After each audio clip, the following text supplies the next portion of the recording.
Yes, thank you very much. Uh, Hi guys, my name is Elijah Mtishibe. I'm the chairman, national chairman, and also the founder of this NGO, Helping Hand for Community Development. It's a registered NGO by the government of Kenya since 2019. Um, I started it on January 2019, where I called friends. I shared my idea with them. Then most of them, they decided to support me. And we started by holding the first event on the 16th on February at Havira Children's Home, Mweki Kasarani. The event that went very successful. And then from there, we started the journey of registration. It was tiresome, that made most of us even to collide with each other. But because I believe in the living God, we managed it. And by September, the same year, we got our registration certificate from the government of Kenya. And from then, we thank God because of the journey that we have worked together, uh, supporting the orphans across the country. We have been in Mombasa, we have been in Kisumu, we have been in Kiambu, Nyeri, Nakuru, and all that. So thank you very much, and all of you, karibuni sana. Okay, thank you, Mr. Chairman, for our interview today. Here is your first question. Uh, may I ask you, what made you open this NGO? Um, Number one, I can say I'm a God-fearing person, and also this issue of giving to the poor and to the community. To me, I inherited it from my parents. I have a history of where I come from, where I was brought up in a family whereby we were living with people who we believed to be our cousins, our relatives, of which they were not. So it is from my mom, who has a very good heart of giving to the community, helping the needy even today. I think that's where I started this. And also after kuangalia sana yale mambo ambayo yanaendelea hapa ulimwenguni, and also passing through so many challenges, I decided that what can I do so that I can at least make God happy? What can I do so that God can bless my life? Then after having so many good and rich friends in this country, then all of a sudden some of them died. Then I realized that there is nothing important in this world rather than a blessings from God. Then what came to my mind is, what can I do so that I can touch the heart of God. That's when I decided the only thing I can do is giving back to the community, because I will fetch a lot of blessings from Jehovah, and He will do away. He will help me in my entire life. He will help my family. He will help all my friends. He will help this nation, maybe from a small actions that I'll be doing of giving back to the community. Okay, thank you, Mr. Chairman. That's a good response. Next question is, how did you manage in terms of cash to start this NGO? I don't know if you are meaning in terms of when I registering this organization, where I got the cash from, or how I do manage it as I go on with it, or where do I get money for giving back to the community or supporting the orphan. I would like you maybe to elaborate further. What are you asking? Okay, on my side, I'm asking that how did you manage in terms in financial status? How much do you spend on starting? How much do you spend on registering the certificates to start the NGO? It was a hectic journey. By then I had no money. So when I brought friends together, and then I inquired from the NGO board how much am I supposed to pay, then we started contributing small amount from each and everyone. And I remember I have a very good young boy who is working with a certain company. He sacrificed the whole salary of 1 month. He gave to the organization so that it can we can be in a position to register this organization. The money that finally it brought problems in the organization in terms of paying back to that guy. So I can say it was not easy. It is very expensive, but I managed it because the cause, the intention was good. So at the end of the day, God worked with me and worked with me. Okay, thank you, Mr. Chairman. That's a good response. Now, next questions state that what will you tell to the people who are looking forward to fund and so that they support your NGO or looking forward to support the NGO? Wow.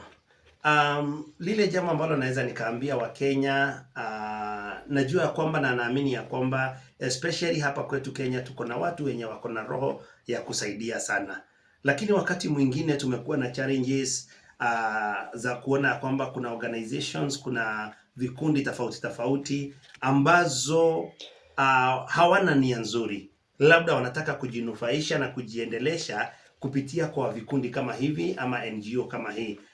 Sisi NGO yetu jambo la kwanza is registered by the government of Kenya, na huwa tunafuatiliwa na serikali na NGO board kazi ambazo tunazozifanya. Ukiingia katika mitandao yetu LinkedIn, Facebook, website, TikTok, utaona kazi ambazo tunazozifanya. Each and every month ni lazima tuko na event, charity event in a certain children's home. So chochote kile ambacho utapeana kwa moyo wa upendo kwetu sisi, baada ya kumaliza event huwa tunaweka hizo picha na tunaweka uwazi katika mitandao yetu, ili mtu yote ambaye amejitolea na kutusaidia anaona kazi ambayo msaada wake ulifanya. Okay, thank you, Mr. Chairman. That's a good response. Now, about the next question is asking this. What and why will you tell to the young people there, young youths there outside who are holding big offices, even if it's not in these your own organizations? How will you tell them?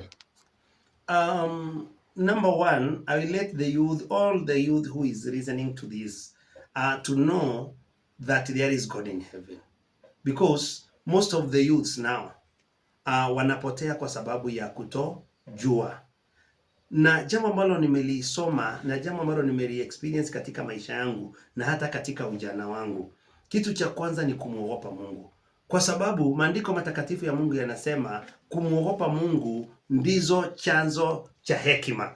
Kwa hivyo ukiwa kama wewe ni kijana, ukimwogopa Mungu atakujaza na hekima, nawe ukishajazwa na hekima, njia zako zitakuwa njia nzuri, njia zitakazofurahisha wananchi, njia zitakazofurahisha wazazi, njia zitakazofurahisha serikali. Kwa hivyo jambo la kwanza ni kumwogopa Mungu. Jambo la pili ni kujaribu kutembea na watu ambao wako na nia nzuri, watu ambao wako na future, watu ambao wanakusaidia kugrow katika maisha yako.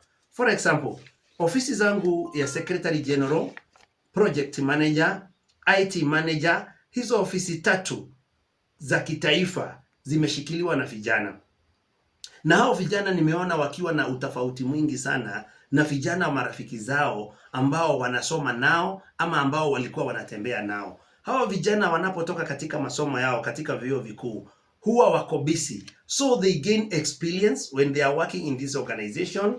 They gain connections and also the act of giving back to the community. It helps them to gain blessings from the Lord. Most of my guys, most of my youths whom I'm working together with in this organization, their life has changed completely. Their life has changed to the best. I don't think even most of them, they will get employed after school, because already because of the art of giving, God has started blessings them. Most of them are driving. I have also, most of my board members are young guys and they are orphans. We have seen changes. Actually, if I get time, I will share with you in the next interview what God has done to most of my youths who are working together with me in this organization. Okay, thank you, Mr. Chairman. That's a very good response to the youth. Hope every youth has got the message. Now, our very almost last question. What can you tell to the government about this NGO? Thank you for this opportunity. I have a secret that has been in my heart, especially since when the government of Kenya Kwanza took over. And this secret, I'm not going even to disclose it today. This secret, I want to disclose to the president himself and the deputy in terms of dealings with these people they call Hasara, because I am one of the Hasara. I come from the humble background. I deal with humble people. I deal with youths who are Hasaras. But in general, what I can tell the government, I know they don't support and they don't give support to the NGOs. Otherwise, what they do, they expect the NGO to give support to the government. And I want them to know they are not, or they are not yet still open the door for us as the NGO. I have never seen even a single day any meeting organized by the government for the local NGOs in Kenya, so that at least we can change the ideas with the government on how we can tackle the issues that are there in the ground, the issues of youths, the issues of single mothers, sorry, and that and all that. So I can urge the government start recognizing the NGOs, especially the local NGOs in Kenya. We might not have money, but we have experience, we have the knowledge, we have the information of how people are suffering outside there. And when maybe the government has something that they want to distribute, or when it comes to food and all that, we are the best people who lives with these people who are poor. We can give the best advice even rather than some of the government officials in ground, because some of the government officials, they are used on kitu kidogo when they are distributing food, when they are distributing jobs opportunity. But we as the NGO, because we are answerable to the NGO Board of Kenya, whatever we do it to the best. We do it without who is who and all that. So I'm urging the government of Kenya, call us, let's sit down, especially personally, I, the founder and the chairman of Helping Hand for Community Development, Elijah, has been trying all the best to reach the government so that at least we can share on how we're gonna help the less fortunate in the community. So I urge the government, call the NGOs, recognize the NGOs. They can give the best. I believe that every person who works in an NGO, because we are not paid, we do a voluntary job. That is how clean is our heart. When the government will come and work together with us, I believe that the NGOs are the people who can give the best service to the community. Okay, thank you so much, Mr. Chairman. Having reached there, for me, I guess I have asked all the questions which I had from the people there, the audience. Uh, for the well-being of the interview, I say thank you so much for having your time coming for the interview. Thank you. We are waiting you for the next interview. Thank you. We will have a very great one, hoping that everything will be well fundraised. Thank you. So, can you give your final remarks to the people watching you there outside and give them a word of encouragement? Thank you very much. What I will ask the Kenyans, kindly join me in this journey of supporting the less fortunate. In Helping Hand for Community Development, we give the best, we give equal opportunities, we value everyone.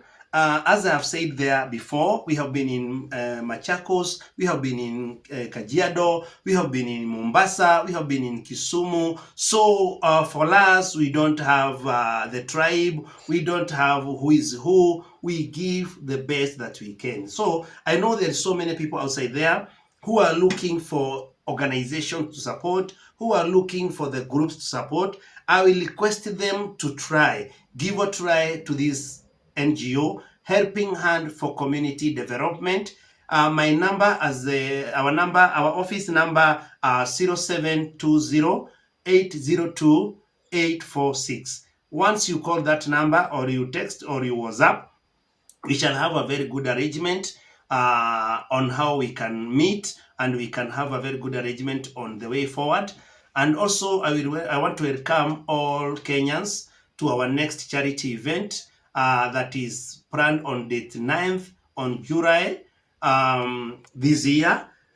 It will be at my Mahio AIC, my Mahio Children's Home. It will be on Sunday. That's where we are going to have fun with those kids.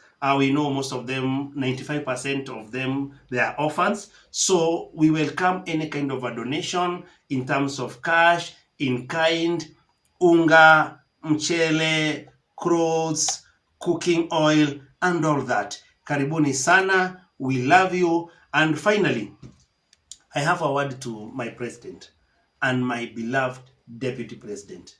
Kindly, there is one Kenyan, a good-hearted guy.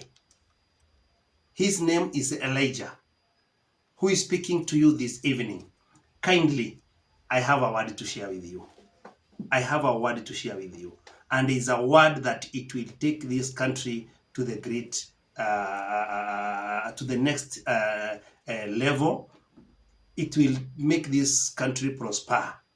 May God bless you. May God bless you. Mungu awabariki sana, na msiende, kuna kikombe ya chai.